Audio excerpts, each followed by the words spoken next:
وہ چاروں اس وقت لاہور کے ریڈ لائٹ ایریا میں موجود تھے۔ ان کی عمریں 18-19 سال کے لگ بھگ تھیں اور اپنے حلیے سے وہ چاروں اپر کلاس کے لگتے تھے، مگر وہاں پر نہ ان کی عمر نمایاں کر دینے والی کوئی چیز تھی اور نہ ہی ان کے اپر کلاس سے تعلق رکھنے کی امتیازی خصوصیت، کیونکہ وہاں پر ان میں سے بھی کم عمر لڑکے آتے تھے اور اپر کلاس اس علاقے کے مستقل کسٹمرز میں شامل تھی۔ چاروں لڑکے ریڈ لائٹ ایریا کی ٹوٹی گلیوں سے گزرتے جا رہے تھے۔ 3 لڑکے آپس میں باتیں کر رہے تھے، جبکہ صرف چوتھا قدر تجسس اور دلچسپی سے چاروں طرف دیکھ رہا تھا۔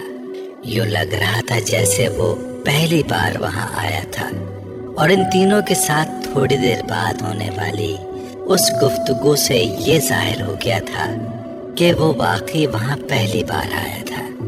گلی کے دونوں اطراف میں کھلے دروازوں میں بناؤ سنگھار کیے نیم اوریاں کپڑوں میں ملبوس ہر عمر اور ہر شکل کی عورت کھڑی تھی۔ سفید، سانولی، سیاہ، گندمی، بہت خوبصورت، درمیانی اور معمولی شکل و صورت والی۔ گلی میں ہر شکل اور عمر کا مرد گزر رہا تھا۔ وہ لڑکا وہاں سے گزرتے ہوئے ہر چیز پر غور کر رہا تھا۔ تم یہاں کتنی بار آئے ہو؟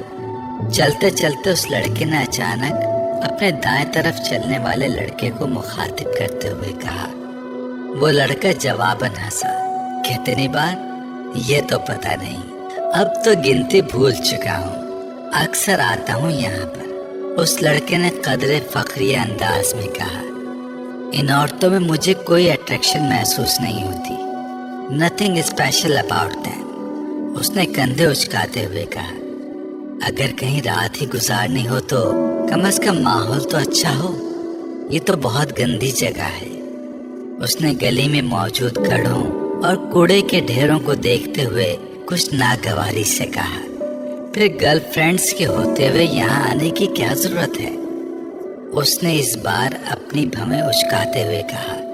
اس جگہ کا اپنا ایک چارم ہے، گرل فرینڈز اور یہاں کی عورتوں کا کوئی مقابلہ نہیں ہے۔ گرل فرینڈز اس طرح کے ڈانس تو نہیں دکھا سکتی جو ابھی کچھ دیر بعد تم دیکھو گے۔ تیسرا لڑکا ہنسا۔ اور پھر پاکستان کی جس بڑی ایکٹریس کا ڈانس دکھانے ہم تمہیں لے جا رہے ہیں، وہ تو بس۔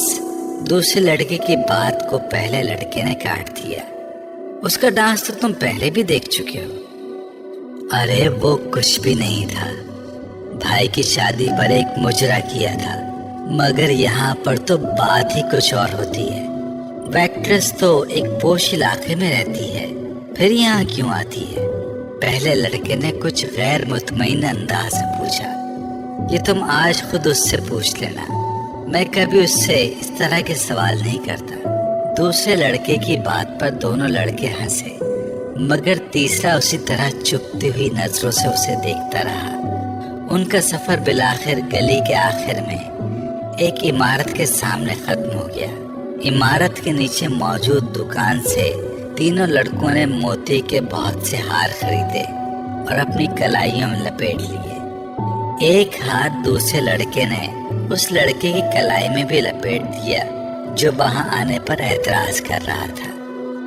پھر ان لوگوں نے وہاں سے پان خریدے، تمباکو والا پان۔ دوسرے لڑکے نے اس لڑکے کو بھی دیا جو شاید زندگی میں پہلی بار پان کھا رہا تھا۔ پان کھاتے ہوئے وہ چاروں اس عمارت کی سیڑھیاں چڑھنے لگے۔ اوپر پہنچ کر پہلے لڑکے نے ایک بار پھر تنقیدی نظروں سے چاروں طرف دیکھا اور پھر اس کے چہرے پر اطمینان کی ایک جھلک نمودار ہوئی۔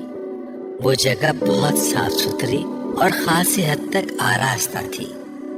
گاؤں تکیے اور چاندنیاں بچھی ہوئی تھیں اور باریک پردے لہرا رہے تھے۔ کچھ لوگ پہلے ہی وہاں موجود تھے۔ رقص ابھی شروع نہیں ہوا تھا۔ ایک عورت لپکتی ان کی طرف آئی، اس کے چہرے پر ایک خوبصورت مصنوعی مسکراہٹ سجی تھی۔ اس نے دوسرے لڑکے کو مخاطب کیا۔ پہلے لڑکے نے غور سے اس عورت کو دیکھا۔